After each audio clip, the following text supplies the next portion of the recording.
오늘 말씀은 누가복음 18장 31절부터 43절입니다. 예수께서 12제자를 곁에 불러놓으시고 그들에게 말씀하셨다. 보아라, 우리는 예루살렘으로 올라가고 있다. 인자를 두고 예언자들이 기록한 모든 일이 이루어질 것이다. 인자가 이방 사람들에게 넘어가고 조롱을 받고 모욕을 당하고 침뱉음을 당할 것이다. 그들은 채찍질을 한 뒤에 그를 죽일 것이다. 그러나 그는 사흘째 되는 날에 살아날 것이다. 그런데 제자들은 이 말씀을 조금도 깨닫지 못하였다. 이 말씀은 그들에게 그 뜻이 감추어져 있어서 그들은 말씀하신 것을 알지 못하였다. 예수께서 여리고에 가까이 이르셨을 때에 일어난 일이다. 어떤 눈먼 사람이 길가에 앉아서 구걸을 하고 있다가 무리가 지나가는 소리를 듣고서 무슨 일이 일어났느냐고 물어보았다. 사람들이 나사렛 예수가 지나가신다고 그에게 일러주었다. 그러자 그는 소리를 질렀다. 다윗의 자손 예수님, 나를 불쌍히 여겨주십시오. 앞에 서서 가던 사람들이 조용히 하라고 그를 꾸짖었으나 그는 더욱더 크게 외쳤다. 다윗의 자손님, 나를 불쌍히 여겨주십시오. 예수께서 걸음을 멈추시고 그를 데려오라고 분부하셨다. 그가 가까이 오니 예수께서 그에게 물으셨다. 내가 네게 무엇을 해주기를 바라느냐? 그가 대답하였다. 주님, 내가 볼 수 있게 해주십시오. 예수께서 그에게 말씀하셨다.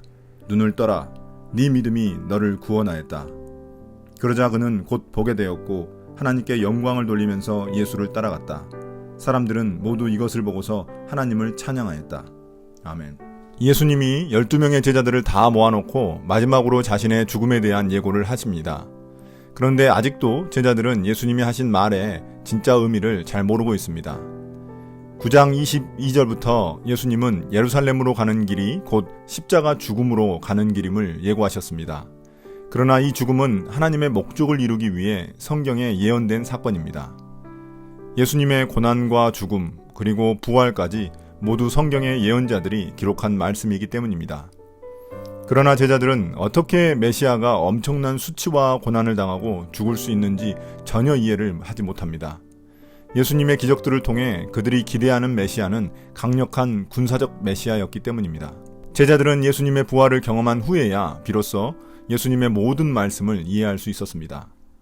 이제 곧바로 35절부터는 눈이 먼 거지에 대한 이야기가 이어집니다. 재밌는 것은 마가복음에도 이 이야기가 그대로 기록되어 있긴 한데 마가복음에는 이 이야기 앞에 한 가지 이야기가 더 들어가 있습니다.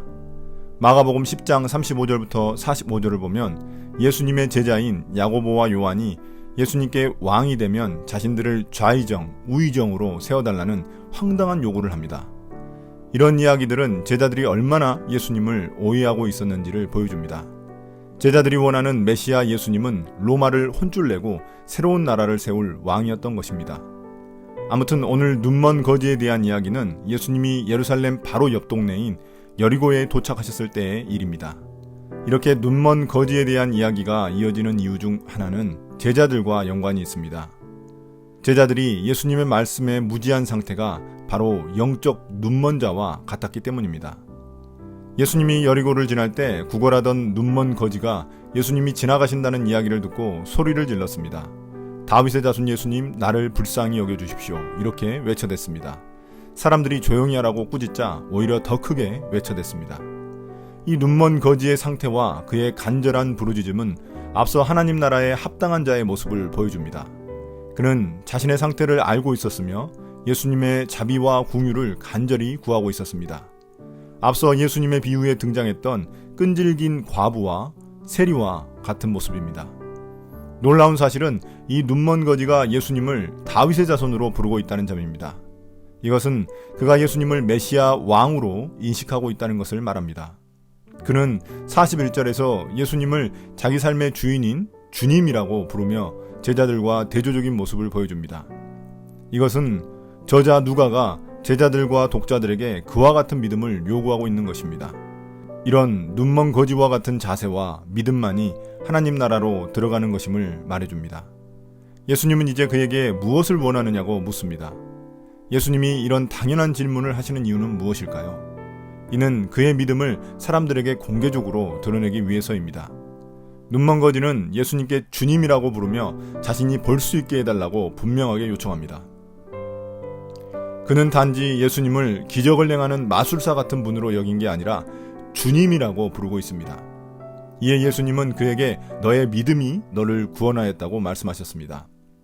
예수님은 너가 이제 치유되었다고 말씀하신 것이 아니라 구원을 얻었다고 하셨습니다. 그에게 치유와 구원은 동일한 의미였던 것입니다. 엄밀히 말해서 그는 치유를 받아 구원을 얻은 게 아니라 구원을 얻었기에 치유를 받은 것입니다. 그는 이제 곧바로 보게 되었고 하나님께 영광을 돌리며 예수님을 따라갔습니다. 앞서 베드로를 비롯한 제자들은 자신들이 모든 것을 버리고 예수님을 따랐다고 했지만 제자들은 메시아에 대한 자신들의 기대만큼은 버리지 못했습니다. 그들은 예수님이 메시아 왕으로서 자신들에게 이 땅에서 엄청난 상을 주시기를 바랬습니다. 그러나 눈먼 거지는 달랐습니다. 그는 시력이 회복되고 나서 하고 싶은 것들이 많았을 것입니다. 가족도 만나고 사람들에게 보여줄 것도 많고 돈도 많이 벌고 싶었을지 모릅니다. 그러나 그는 모든 것을 버리고 예수님을 따라갔습니다. 오늘 말씀을 통해 무엇을 깨닫게 되셨나요? 예수님의 제자들은 항상 예수님을 보고 예수님의 말씀을 듣고 있었으면서도 그들의 믿음의 눈은 닫혀 있었습니다. 예수님에 대해 오해하고 있었고 예수님의 십자가 고난도 이해하지 못했습니다. 그러나 눈이 멀었던 거지는 예수님을 직접 보지 못했고 예수님의 말씀을 직접 듣지 못했지만 그의 믿음의 눈은 열려 있었습니다. 그는 예수님을 자신의 삶의 주인이라고 고백하며 예수님을 따라갔습니다. 예수님을 따르는 길은 영광의 길이지만 편한 길이 아닙니다. 고난의 십자가를 지고 따르는 길입니다. 우리는 어떤 기대를 가지고 예수님을 따라가고 있습니까? 오늘 하루도 내 삶에서 주님으로 인정할 영역이 무엇인지 고민하고 예수님의 십자가 길을 따라가는 우리가 되시기를 축복합니다.